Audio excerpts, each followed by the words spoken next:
Hello viewers, আমাদের চ্যানেলের video notification সবার আগে পেতে চাইলে নিচে থাকা সাবস্ক্রাইব বাটনটি ক্লিক করে বেল আইকনটি বাজিয়ে দেন। আর হ্যাঁ, ভিডিওতে লাইক দিয়ে শেয়ার দিতে মোটেও ভুলবেন না কিন্তু। রুমে এসে কোনো কিছুই ভালো লাগছে না দেখে ছাদে উঠতে শুরু করলো। বৃষ্টির পর আকাশে সুন্দর চাঁদ উঠেছে, সেই সাথে হিম শীতল বাতাস মন জুড়িয়ে যাওয়ার মতো। চারিদিকে চোখ বুলালে মন ভালো হয়ে যাবে যে কোনো মানুষেরই। নানান রকম চিন্তায় সোহান ভুলে গেছে আসল কথা, তাকে যে খুঁজে বের করতে হবে সুন্দর একটি জায়গা যেখানে এই বর্ষার মৌসুমে ঘুরতে যাওয়া যায়, যেখানে ঠিক এমনই জ্যোৎস্না রাত থাকবে, চারিদিকে আলোকিত হবে সে আলোয়। কখন আসছো ছাদে? ইকরার ডাকে কিছুটা চমকে উঠে সোহান পিছনে ফিরে এই অনেক সময় হয়েছে। খুঁজে পেয়েছো কোথায় যাবে? সব জায়গায় তো কম বেশি ঘোরা হয়ে গিয়েছে, কক্সবাজার, সেন্ট মার্টিন, সিলেট, রাঙামাটি, বিছানাকান্দি, সব জায়গায় কম বেশি ঘোরা শেষ। আমি তো তেমন ভালো জায়গা খুঁজে পাচ্ছি না। এখন তুই বল কোথায় ঘুরতে যাওয়া যায়। এক কাজ করো, নেটে ঢুকে সার্চ দিয়ে দেখো কোথায় ঘুরতে যাওয়া যায়। এইটা তুই ভালো আইডিয়া দিয়েছিস। নেটে ঢোকার আগে একবার বন্ধুদের ফোন দেই, ওদের জানাশোনা থাকতে পারে ভালো জায়গা সম্পর্কে। তুইও তোর বান্ধবীদের দিয়ে দেখতে পারিস। ওকে, তুমি খুঁজে নাও, আমি নিচ্ছি। দুজনের বন্ধু বান্ধবীদের ফোন দিতে লাগলো। সকলেই সেই কক্সবাজার, সিলেট কিংবা সেন্ট মার্টিনের কথাই ঘুরে ফিরে বলতেছে। দুজনই হতাশ হয়ে একে অপরের দিকে তাকালো।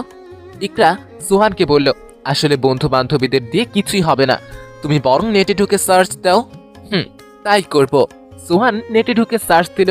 মোটামুটি সব জায়গায় পরিচিত এবং যাওয়া হয়েছে এমনই সব জায়গায় ঘুরে ফিরে আসছে।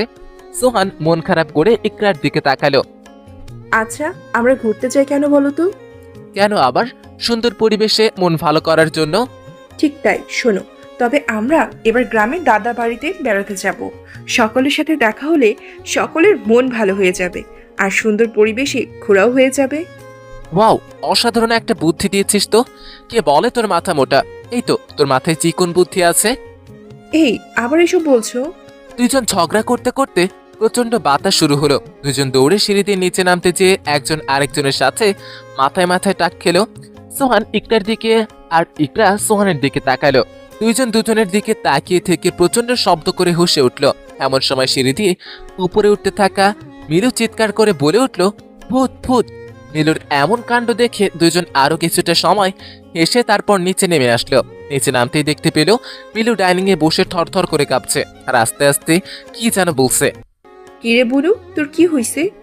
ভূত ভূত আপু, ভূত দেখেছি। মিলুর কথা শুনে দুইজনে আবারও হেসে দিল। কোথাও ভূত দেখেছিস? ছাদে ওটা সিঁড়িতে দেখেছি আপু, জানো না, আমাকে দেখা মাত্র কি জোরে হাসতে শুরু করলো। মিলুর এমন কথায় হাসতে হাসতে পেট ব্যথা হয়ে যাবার অবস্থা দুইজনের। সোহান, আচ্ছা সাদের সিঁড়ির কথাই ছিল, ভূতটা বলতে পারবি? পারবো, কিন্তু আমি যাব না, আমি ভীষণ ভয় পাইছি। কিছুই হবে না, আমরা তোর সাথে আছি তো। তুই থাকবা তো? হ্যাঁ, 3 থাকবো। এখন চল। তিনজন ধীর পায়ে সেদিকে এগিয়ে যেতে শুরু করলো। সিঁড়ির কাছে এসে মিলু উপরের দিকে আঙুল তুলে দেখিয়ে দিল ওই দিকটায়। চল দেখি কি আছে ওইখানে। না না, আমি যাব না, তোমরা যাও। সোহান আর ইকরা মিটমিট করে হাসতে হাসতে সেদিকে রওনা হলো। এদিকে মিলু ভয় থরথর করে কাঁপছে। অনেকটা উপরে উঠে ইকরা আর সোহান দুইজনে মিলে হা হা করে হাসতে শুরু করতে মিলু চিৎকার করতে শুরু করলো। সোহান আর ইকরা মিলুকে বলল, আরে ভয় পাস না, আমরাই দুজন। নিচে নেমে এসে বলল, তুই এত ভীতু কেন রে? ভূত? দূর, কোনো ভূত না, আমরা দুজন তখন হাসতে হাসতে নামছিলাম। তোমরা এইভাবে আমাকে ভয় দেখাতে পারলে? তোকে আমরা ভয় দেখাবো কেন? তুই নিজে ভয় পেয়েছিস। আচ্ছা এটা বল, এত রাতে তুই কেন ছাদে যাচ্ছিলি? কেন, আমি কি ছাদে যেতে পারি না? তা পড়বি কেন? কিন্তু কেন যাচ্ছিল এটা বলতো? এমনি বিশুদ্ধ হাওয়া খাওয়ার জন্য, তুমি বুঝবে না। বলতে বলতে মিলু নিচুর দিকে নামতে শুরু করলো। ইকরা সোহানের দিকে তাকালো। মিলু নেমে যেতেই সোহান বলল, আমার মনে হয় মিলু প্রেমে পড়েছে, তাই তো এত রাতে ছাদে যাচ্ছিল। তুমি কি করে বুঝলে? তুমি কি ছাদে বসে প্রেম করো নাকি? আমার ছাদে বসে প্রেম করতে হবে কেন? এই জন্যই বলি তোর মাথা মোটা। তুই ওর বলার ভঙ্গিমা দেখেও বুঝতে পারিস নাই? মাথায় হাত দিয়ে? ওরে এত বড় সাহস! বড় বোন প্রেম করে না আর ও প্রেম করছে? আচ্ছা এটা বলো, তুমি কি কাউকে ভালোবাসো? না রে, বেকার মানুষের কাউকে ভালোবাসতে নেই। কেন? বেকাররা কি মানুষ না? হাসতে হাসতে, বেকাররাও মানুষ, তবে বেকার মানুষ। যেমন মনে কর একজন বেকার ছেলে একটা মেয়েকে ভালোবাসলো, এদিকে মেয়ের বাড়ি থেকে মেয়েটাকে বিয়ের জন্য চাপ দিচ্ছে। এমন অবস্থায় মেয়েটা যখন ছেলেটাকে বিয়ের কথা বলবে, তখন ছেলেটা পরিবারের কথা, মেয়েটার ভবিষ্যতের কথা চিন্তা করে মেয়েটাকে বলবে যার সাথে পরিবার বিয়ে ঠিক করেছে তাকে বিয়ে করে নেবার জন্য। কিন্তু ছেলেটা সত্যি মেয়েটাকে ভালোবাসে। বুকের ভিতরে পাথর চাপা রেখে মেয়েটাকে এই কথাটা ছেলেটাকে বলতে হয়েছে। অথচ মেয়েটা ভাববে ছেলেটা কতই না স্বার্থপর। শোনো, সব সময় যে ছেলেদেরকে দায়িত্ব নিতে হবে এমন হবে কেন?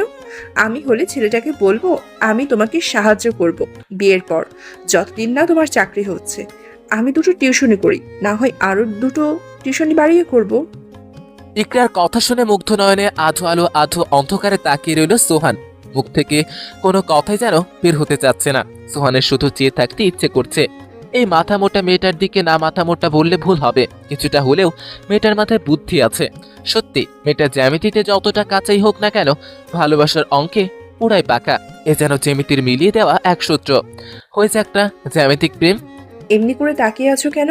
আমি কি কোনো ভুল কিছু বলেছি? বাস্তবতায় ফিরে এসে তুই না খুব সুন্দর যুক্তিযুক্ত কথা বলেছিস। ইদানিং দেখছি তোর মাথা খুলতে শুরু করেছে। আমি ছোটবেলা থেকেই খুবই বুদ্ধিমতী, কিন্তু তোমরা কেউ বুঝো না। কথাটা বলেই হেসে দিল ইকরা। সুহানও নিজেকে সামনে রাখতে পারল না। ইকরার সাথে সাথে নিজেও হাসতে শুরু করলো। আর বেশ কিছুটা সময় সিঁড়িতে বসে দুজন গল্প করে যার যার রুমে চলে আসলো। ব্যালকনিতে দাঁড়িয়ে সোহান এই প্রথম অনুভব করলো যে সত্যি সত্যি ইকরাকে ভালোবেসে ফেলেছে। ওর প্রতিটা কথায়, ওর প্রতিটা হাসিতেই সোহান এখন মুগ্ধ হয়। আগের মতো আর ঝগড়া করতে ইচ্ছে করে না, বরং মাঝে মাঝে ইকরার খোলা চুলে হাত দিয়ে বাতাস উড়িয়ে দিতে ইচ্ছে করে, কিংবা কখনো কখনো খুব ইচ্ছে করে ঠোঁটের নিচে কালো তিলটায় একটু হাত বুলিয়ে দিতে। নিজের রুমের বিছানার এপাশ ওপাশ করতে করতে ইকরা ভাবছো, বোকা একটা। কিরে, এমন বোকা মানুষকে আমি ভালোবেসে ফেললাম যে আমার ভালোবাসা বুঝেই না। আচ্ছা, সুহান কি অন্য কাউকে ভালোবাসে?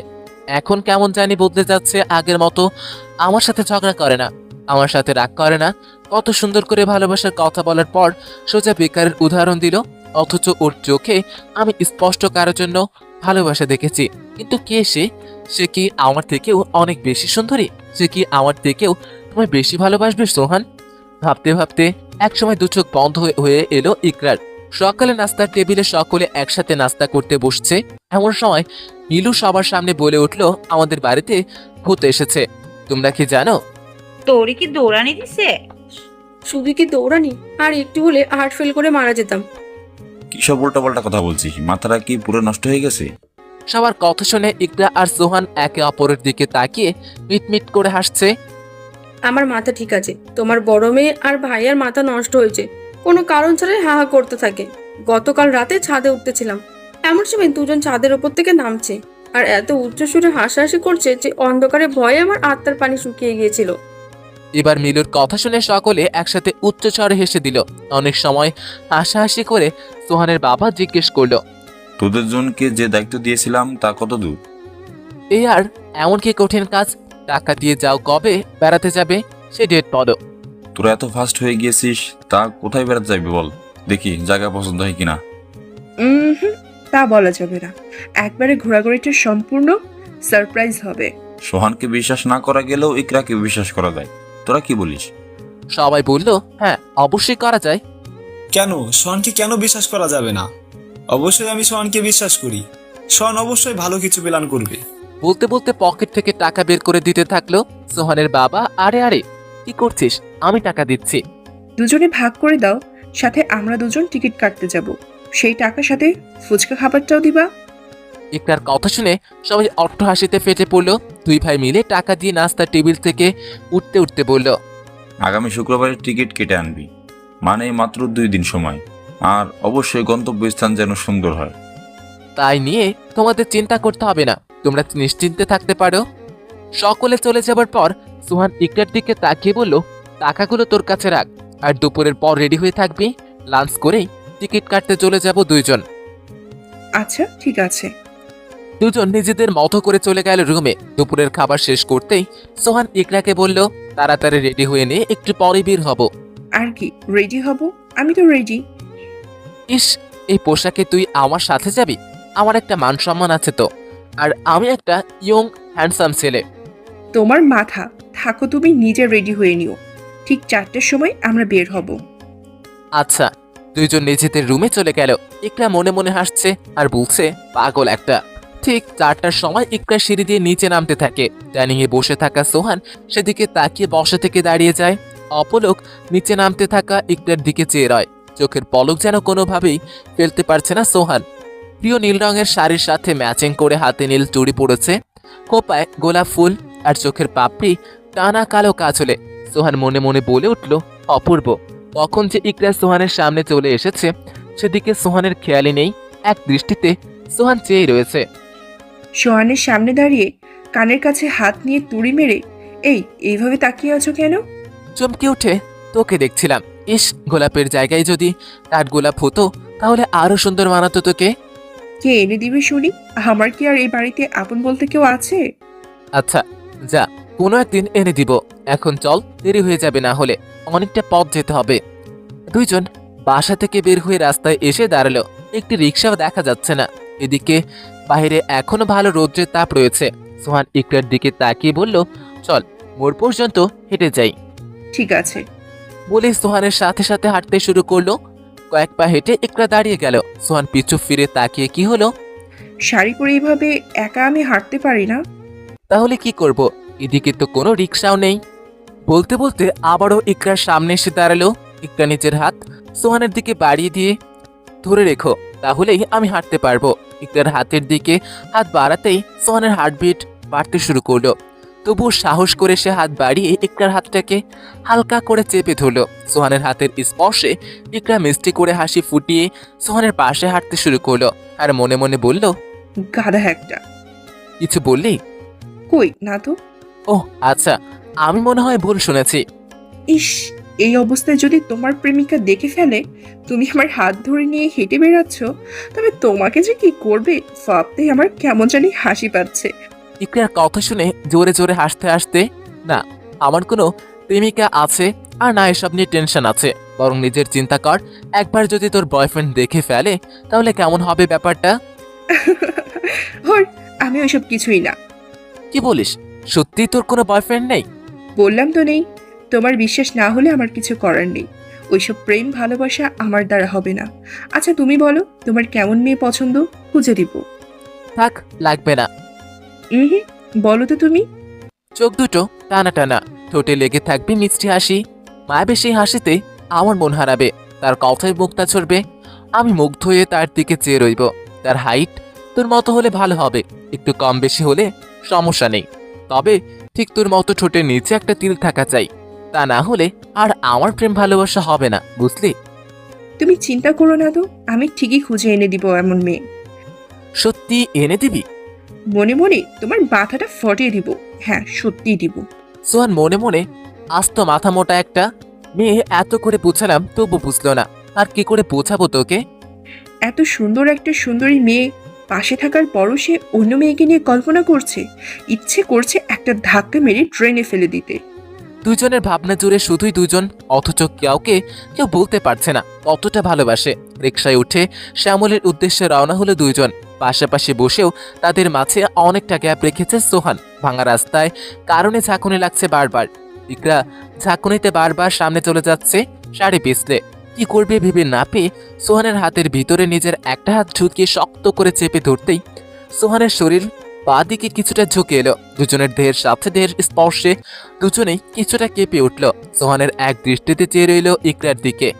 ইকরা যেন সবকিছু ভুলে গিয়েছে এখনো বলতে পারেনি সোহানকে ভালোবাসি, কিংবা সোহানও কোনোদিন বলেনি ওকে ভালোবাসে। তবুও নিজের মাথাটা সোহানের কাঁধে রেখে সোহানকে প্রশ্ন করল। কি দেখা এমন করে? কিছুটা বিব্রত হলেও নিজেকে সামলে নিয়ে ইকরার চুলে হাত দিয়ে কি যেন একটা উড়ে এসে তোর চুলের মাঝে পড়েছিল। তুমি মিথ্যা বলছো, আমি তোমাকে চিনি। তুমি মিথ্যা বলে তোমার কপালে ঘাম জমতে শুরু করে, যেমনটা এখন তোমার কপালে বিন্দু বিন্দু ঘাম জমতে শুরু করেছে। আরো বিব্রত হয়ে গেল। কি বলবে ঠিক বুঝতে পারছে না।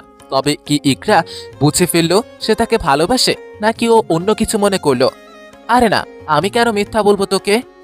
মানুষ অনেক কারণে মিথ্যা বলতে পারে, তা ভালোর জন্য হতে পারে, আবার খারাপের জন্য হতে পারে। নিজেকে বাঁচানোর জন্য বলতে পারে, আর অন্যকে বাঁচানোর জন্য বলতে পারে। এত সময় নিজেকে বেশ ভালোভাবেই সামলে নিয়েছি, তাই ইকরার দিকে কিছুটা ঘুরে একটা কানে হাত দিয়ে খুব বেশি পেকে গেছিস তাই না? উফ, ছাড়ো, লাগছে তো। মানুষ কি মনে করবে? ইকরার কান থেকে হাত ছড়িয়ে নিতে নিতেই, মানুষের আমিও খাই না, পুরিও না, বুঝলে? যে মানুষ কি করলো তা নিয়ে আমার মাথা ব্যথা থাকবে। দুজন গল্প করতে করতে একসময় শ্যামলী বাস স্ট্যান্ডে চলে আসলো রিক্সা করে। রিক্সা থেকে নেমে বাস কাউন্টারে যেয়ে সকলের জন্য টিকিট কিনে নিল। তখন শেষ বিকেলে কিংবা সন্ধ্যার প্রথম প্রহর। সোহান ইকরার চোখে চোখ রেখে বলল, কোথায় যাবি এখন? হাত বাড়িয়ে সোহানের হাত চেপে ধরে, যেখানে নিয়ে যাবে তুমি। চল পালিয়ে যাই দুজন, যেদিকে দুই চোখ যায়। সোহানকে কিল ঘুষি মারতে মারতে, এই, আমরা কি চোর নাকি ডাকাত যে পালিয়ে যাব? আর তোমার সাথে কেন পালাবো আমি? তোমার কে হই আমি? আরে থাম থাম, মানুষ তাকিয়ে মজা নিচ্ছে, মাফ চাই, তোকে কোথাও যেতে হবে না। চল সামনের দিকে হেঁটে যাই, তারপর রিক্সা নিয়ে চলে যাব। দুজন হাঁটতে শুরু করলো। কিছুটা পথ হেঁটে আবারও রিক্সায় উঠলো। গল্প করতে করতে রিক্সা ধানমন্ডি লেকের কাছে চলে আসলো। দুজন রিক্সা থেকে নেমে একটা ফুচকার দোকানের সামনে গিয়ে দাঁড়ালো। পুরো আকাশ তখন কালো হয়ে আছে, যে কোনো সময় বৃষ্টি নামবে বলে। ইকরার মুখোমুখি একটা চেয়ার টেনে বসতে বসতে মনে হয় বৃষ্টি নামবে। তাই নামলে নামো, আমি ভিজবো। পাগল নাকি? ভিজে জ্বর বাঁধাবি নাকি? মোটেও না, বৃষ্টিতে ভিজতে আমার ভীষণ ভালো লাগে। আমার কিছুই হবে না। ওইসব চলবে না, শেষে জ্বর আসলেই আমাকেই সবার বকা শুনতে হবে। চুপ, একদম চুপ। বেশি কথা বললে আমি বাঁচাও বাঁচাও বলে চিৎকার করব। তখন সব মানুষজন এসে তোমার হাত পা ভেঙে দিবে। কেন কেন? আমি কি করেছি? এই যে কোনো কথা শুনো না তাই। আমি তোর কথা শুনবো নাকি তুই আমার কথা শুনবি? দুইজন কথা বলতে বলতে ফুচকা চলে আসলো। ফুচকা খেতে খেতে ঝুম বৃষ্টি শুরু হলো। দুইজন তাড়াতাড়ি ফুচকা শেষ করে উঠে দাঁড়ালো। সোহান কোথাও দাঁড়ানোর জন্য জায়গা খুঁজলো, আর ইকরা বৃষ্টিতে ভেজার জন্য হাঁটতে শুরু করলো। ইকরার এমন অবস্থা দেখে সোহান মনে মনে বলে উঠলো, পাগলি একটা। কই, আসো না কেন? সোহান ইকরার সাথে হাঁটতে শুরু করলো। অনেকটা পথ কিন্তু তোর হাঁটতে হবে, কষ্ট হবে। কিছু হবে না, বুঝলে? আমি অনেক হেঁটেছি। হেঁটেছিস কিন্তু তার জামা পরে, শাড়ি পরে না। সোহানের দিকে হাত বাড়িয়ে দিয়ে তুমি ধরে রাখো, তাহলেই হবে। সোহান ইকরার দিকে চেয়ে হাত বাড়িয়ে দিল। ইকরার কপাল বেয়ে টপ টপ করে বৃষ্টির পানি পড়ছে, পুরো শরীর বৃষ্টিতে ভিজে গেছে। দুজন গল্প করতে করতে হাঁটছে। সোহান মনে মনে বলছে, এই পথ যদি শেষ না হতো তাহলে হয়তো আমি হতাম পৃথিবীর সবচেয়ে সুখী মানুষ। ইকরা মনে মনে বুঝে না কিছু, এত কাছে একসাথে পাশাপাশি হেঁটে চলেছি একটু বেশি সময় একান্ত কাছে পাবার জন্য, অথচ সে বুঝতেই পারছে না তাকে আমি ভালোবাসি কতটা। তাড়াতাড়ি হাঁটতো, রাত হয়ে এলো। রাত হলে সমস্যা কি? কোনো সমস্যা নাই, সারা রাত বাইরে বৃষ্টিতে ভিজবো। আমার কোনো আপত্তি নেই। উফ, এই মেয়ে তো দেখি ভীষণ কথা বলে। কথা বলবো না তো কি করব? কিছু করতে হবে না, শুধু তাড়াতাড়ি পা দুটো চলালেই চলবে আপাতত। কখনো কি শাড়ি পরেছো? পরলে বুঝতে হাঁটতে কত কষ্ট। তোকে শাড়ি পরতে কি বলেছিল? কেউ বলতে হবে নাকি? শাড়িতেই নারী, তুমি কি বুঝবা? তোমার কি আর বোঝার মতো মন আছে নাকি? তার কথায় সোহান কিছুটা থমকে ইকরার দিকে তাকালো। চোখের কাজল পানিতে লেপ্টে মুখে লেগে কালো দাগ হয়ে যাচ্ছে। একটু দাঁড়াতো। কেন? দাঁড়াতে বলছি, দাঁড়া। ইকরা সোহানের মুখোমুখি দাঁড়াতেই সোহান দুই হাত বাড়িয়ে দিল ইকরার গালের দিকে। ইকরা সোহানের হাতের স্পর্শে চোখ বন্ধ করে নিল। সোহান গালে লেগে থাকা কাজলের কালো দাগগুলো দুই হাতে মুছে নিতে দিতে বলল, তোর কাজল মুছে গেছে। চোখ পেলে তাকিয়ে দেখার মতো কে আছে? আমার মুছলেই কি আর থাকলেই কি?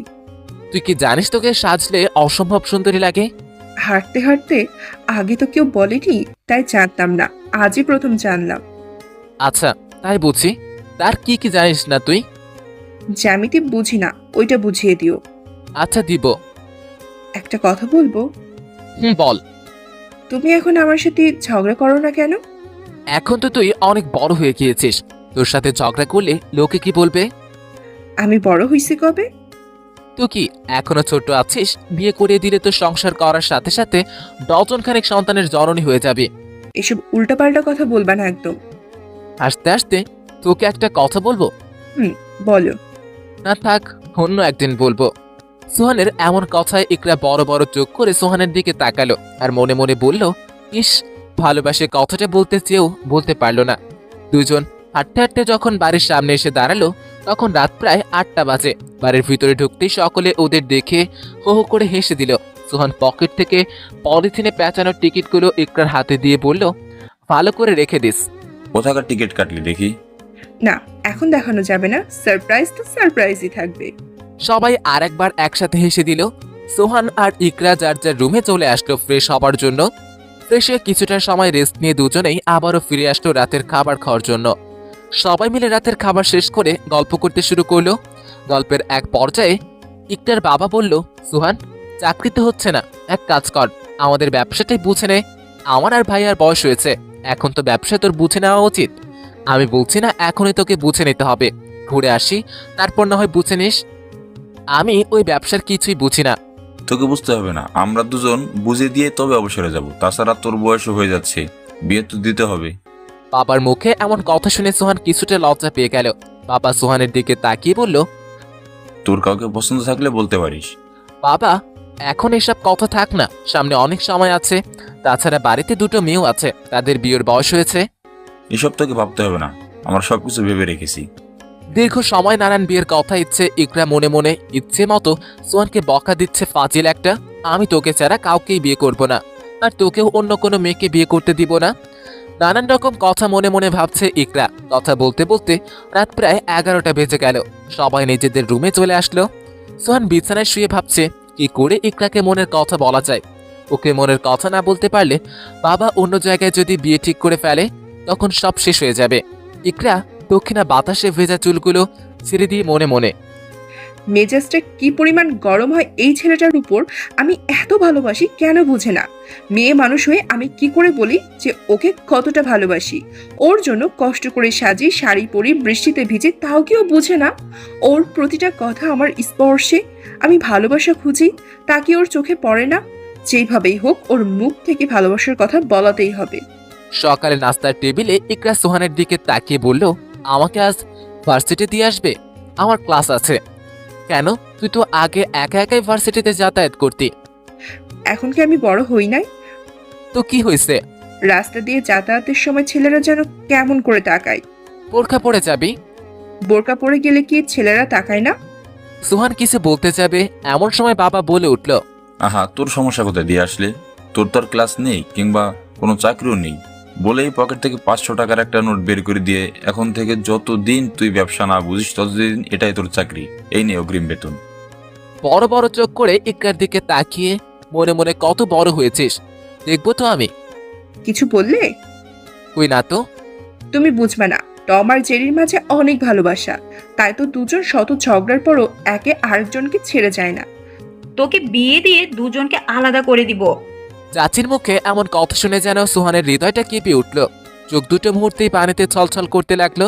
নিজের চোখের পানি লুকানোর জন্য সোহান তাড়াতাড়ি নাস্তার টেবিল থেকে উঠে নিজের রুমে চলে আসলো। ইকরা সোহানের এমন ব্যবহারের সাথে মোটেও পরিচিত না। সবাই যখন ইকরাকে বকা দেয় তখন সোহানও তাদের সাথে তাল মিলায়। আজ হঠাৎ কি হলো যেভাবে উঠে যেতে হবে? ভাবতে ভাবতে নিজেও খাবার টেবিল থেকে উঠে কিচেন থেকে চায়ের মগ নিয়ে সোহানের রুমের দরজায় যেয়ে নক করলো। দরজা খোলা আছে। দরজা ঠেলে ভিতরে ঢুকে সোহানের দিকে চায়ের মগটা এগিয়ে দিতে দিতে, তুমি এইভাবে চলে আসলে কেন? তো কি করব, কাল থেকে শুধু বিয়া আর বিয়া এই নিয়েই আলোচনা হচ্ছে। আমার এসব শুনতে ভালো লাগে না। আর সবচেয়ে বড় কথা, এখনো না আমি নিজের পায়ে দাঁড়াতে পেরেছি, আর না তোর লেখাপড়া শেষ হয়েছে। এখনই কেন তাদের বিয়ে নিয়ে এত ব্যস্ততা থাকবে? শোনো, ছেলে মেয়ে বড় হলে বাবা মায়ের দায়িত্বই হলো তাদের বিয়ে দেওয়া। বড় হয়েছিস লাগিয়ে রাখছিস কেন? কত বড় হয়েছিস শুনি? বিয়ে দিলে সংসার করতে পারবি? কি কি রান্না করতে পারিস শুনি? কিছুই পারি না। শাশুড়িকে বলবো তার ছেলে যা যা খাবার পছন্দ আমাকে রান্না করতে শিখিয়ে দিতে। রেগে একটা থাপ্পড় মারবো। যাবা এখান থেকে, সব শখ জেগেছে বিয়ে করার। সোহানের এমন ব্যবহারে ইকরার প্রচন্ড কষ্ট লাগলো। নিজের চোখের পানি সামনে নিয়ে কোনো রকমে উঠে দাঁড়িয়ে দৌড়ে সোহানের রুম থেকে বের হয়ে গেল। সোহান মনে মনে, এই যা, এটা আমি কি করলাম? অযথাই ওকে বকা দিলাম। ওর কি দোষ? আমি নিজেই তো ওকে ভালোবাসি, কথাটা বলতে পারি না। পাগলিটাকে কি করে এখন সামলাই? সকাল 11টার দিকে সোহান ইকরার দরজার সামনে এসে দাঁড়িয়ে দরজায় টোকা দিল। ভিতর থেকে দরজা খোলা আছে। রুমে ঢুকে দেখতে পেল ইকরা কেঁদে চোখ মুখ ফুলিয়ে রেখেছে। নিজেকে ভীষণ অপরাধী মনে হলো। মাথা নিচু করে, সরি, ভুল হয়েছে, আর কখনো এমন হবে না। তুমি সরি বলছো কেন? আমি সরি, আসলে ভুল তো আমারই। আমি বা তোমাকে কেন বলতে যাব আমার সাথে ভার্সিটি যাবার কথা? বলে ইকরা ব্যাগ নিয়ে রুম থেকে বের হতে যাবে এমন সময় সোহান ইকরার হাত টেনে ধরে। ছেড়ে দাও। হাত টান দিতেই ইকরা সোহানের মুখোমুখি চলে আসে। ইকরার ঠোঁট দুটো কাঁপতে থাকে। তোকে ছেড়ে দেবার জন্য তো ধরিনি। সোহানের বুকে মাথা রেখে হাউ মাউ করে কান্না শুরু করে। এমন ঘটনায় কিছুটা অপ্রস্তুত হয়ে যায় সোহান। এই কি করছিস? কেউ চলে আসলে কি মনে করবে? কে কি মনে করলো তাতে আমার কি? সোহান ইকরার দিকে অপলক চেয়ে থাকতে থাকতে কখন জানি নিচের ঠোঁট দুটো ইকরার ঠোঁটকে স্পর্শ করে ফেলে। ঠিক এমন সময় বাইরে থেকে কারো আশা শব্দে দুজন দুদিকে সরে দাঁড়ায়। রুমে ঢুকতে ঢুকতে এই আপু ও ভাইয়াও এখানে আছো? আমরা কোথায় বেড়াতে যাবো বলো না? সোহান ইকরা দুজনে মনে মনে বড্ড বেঁচে গেলাম। এদিকে ইকরা সোহানের দিকে তাকিয়ে দেখে সোহানের ঠোঁটে লিপস্টিকে দাগ লেগে গেছে। যদি এই অবস্থায় মিলু দেখে ফেলে তাহলে সর্বনাশ হয়ে যাবে। ইকরা ইশারায় সোহানকে বলল, ঠোঁটে লেগে থাকা লিপস্টিকের কথা। কই আপু, আমাকে বলো, আমি কাউকে বলবো না। ব্যাগ থেকে একটা টিস্যু বের করে সোহানের দিকে এগিয়ে দিয়ে, আরে পাগলি বোন, আমার কাউকে বলা যাবে না, এখন তো যা, ভার্সিটি যাব আমি। মিলু মন খারাপ করে সোহান আর ইকরার সাথে সাথে রুম থেকে বের হয়ে আসলো। মিলু নিজের রুমের দিকে, সোহান আর ইকরার বাড়ির বাইরে বের হয়ে আসলো। বড় বাচ্চা বেঁচে গেছি। কেন, কি হলো? তুমি কি বোকা হচ্ছ নাকি দিন দিন? মানে? যদি মিলু তোমার ঠোঁটে লেগে থাকা লিপস্টিকের দাগ দেখে ফেলতো তাহলে কি হতো বলো তো? কিছুই হতো না, আমি বলতাম এগুলো রঙের দাগ। ওরে চালাকের, রং আর লিপস্টিকের দাগের মধ্যে আকাশ পাতাল পার্থক্য, এটা বুঝো না? এত কিছু বোঝার দরকার নেই। মিলু ছোট মানুষ না যে মেয়ে প্রেম করে বেড়াচ্ছে, সে নিশ্চয়ই এইসব কিছু তোর চেয়ে ভালোই বোঝে বলে একটা রিক্সা ডাক দিল। রিকশায় বসে সে হতে পারে আমার বুদ্ধি কম, এটা তো সব সময় বলো, আর নতুন কি, তবে বেঁচে গেছি এটাই বেশি। এখন চুপ করে বসে থাক, মানুষজন এমনিতেই তাকিয়ে আছে আমাদের দিকে। সোহানের একটা হাত শক্ত করে চেপে ধরে কাঁধের উপর নিজের মাথাটা রেখে দেখলে দেখুক তাতে কি হয়েছে, ভালো করে দেখুক আর চলুক। আরে আরে, তুই কি পাগল হলি নাকি? ছোটবেলা থেকেই, আর তুমি এখন বুঝলে। দুজন গল্প করতে করতে রিক্সা চলে আসলো ভার্সিটির গেটে। দুজন রিক্সা থেকে নেমে ইকরাকে ভার্সিটির ভিতরে ঢুকিয়ে দিয়ে সোহান বাড়িতে চলে আসলো, আর ইকরা চলে গেল ক্লাস করতে। দেখতে দেখতে 2 দিন কেটে গেল। শুক্রবার সকাল থেকেই সবাই খুব ব্যস্ত হয়ে পড়ল নিজেদের জামা কাপড় গোছাতে। সোহান ইকরার ঘরের দরজায় নক করতেই ইকরা ভিতরে আসতে বলল। ঘরে ঢুকে, কিরে তো সব গুছানো শেষ? প্রায় শেষ। তোমারগুলো গুছিয়েছো? না, তুই যে গুছিয়ে দিয়ে আসবি। এখন আমি গুছিয়ে দিব? আমি কি তোমার বউ নাকি যে তোমার জামা কাপড় আমি গুছিয়ে দিব? হাসতে হাসতে, না হলেও হবি তো একদিন। যখন হব তখন দেখা যাবে, এখন নিজেরগুলো নিজে গুছিয়ে নিও। আমিও পারবো না, এখন থেকে তুই গুছিয়ে দিবি। দুইজন অনেকটা সময় এ নিয়ে তর্ক করলো। শেষমেশ ইকরা রাজি হলো সোহানের কাপড় গুছিয়ে দিতে। আচ্ছা, আমি শাড়ি পরবো নাকি অন্য জামা? অন্য জামা পর আর শাড়ি গুছিয়ে নে, গ্রামে কি পরবি। ওকে, ঠিক আছে। সোহান ইকরার রুম থেকে নিজের রুমে চলে আসতো। কিছু সময় পর সোহান পাঞ্জাবি পরে বের হলো। বাবা আর চাচাও পাঞ্জাবি পরেছে। সকলে এক কালারের একই রকম পাঞ্জাবি পরেছে একসাথে নামাজে যাবার জন্য। এমন সময় ইকরা গোলাপি রঙের একটা জামা পরে হেঁটে নিচে নামছিল। সোহান সেদিকে তাকিয়ে মনে মনে বলে উঠল, অপূর্ব। কিরে, তাড়াতাড়ি চল, দেরি হয়ে যাচ্ছে। হ্যাঁ বাবা, চলো। বাবা, আজ 3 জন একই রকম পাঞ্জাবি পরে নামাজের জন্য যাচ্ছ দেখছি। কেন, তোর হিংসা হয় নাকি? কেন আমার ইচ্ছা হবে? না মানে, তোরও যদি একই রকম ড্রেস পরার ইচ্ছে থাকে তাহলে জানা মার্কেটিং করে নিয়ে আয়, তোদের 4 জনের জন্য একই রকম জামা। ইকরা রেখে বড় বড় চোখ করে তাকালে সোহানের দিকে। সোহান বাবা চাচার দিকে তাকিয়ে, চলো তাড়াতাড়ি বের হই, বম ফাটার আগেই বলতে বলতে সকলে হাসতে হাসতে বের হয়ে গেল। মা, ও মা, তাড়াতাড়ি আসো তো। কি হলো তোর আবার? চলো আমরা শপিং করব, একরকম জামা কিনবো। তোর কি মাথা খারাপ হয়েছে? ওই বুড়ো বয়সে এরকম জামা পরবো? কেন পরবে না?